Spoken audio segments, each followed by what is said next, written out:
Alright y'all, I'm back with another video. So in my last video, I explained what closing costs are. Now let's talk about two terms you might hear that can actually help pay those costs: seller concessions and seller credits. So if you missed my last video, closing costs are the fees you pay to finalize the purchase of your home.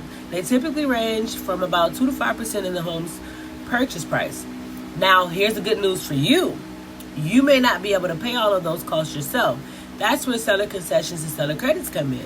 A seller concession is when the seller agrees to help you with your closing costs as part of the negotiations. The seller credit is the actual dollar amount the seller agrees to contribute. So, for example, let's say your closing costs are $10,000.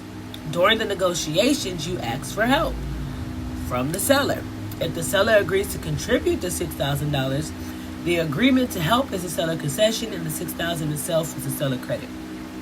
That means instead of bringing the full $10,000 to closing, you may only need to bring the remaining $4,000, assuming everything else stays the same. Now, I want you to keep in mind that seller concessions and seller credits are negotiated. They're not guaranteed. The amount allowed depends on your loan program. So, the important thing to remember is this: if you're worried about closing costs, don't let that stop you from exploring your options. There may be ways to reduce the amount of cash you need at closing.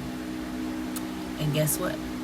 If you have questions about closing costs or want to find out what options may be available for your situation, send me a message or give me a call. Alright? I'm Zakia, your loan advisor, and I'm here to help you every step of the way.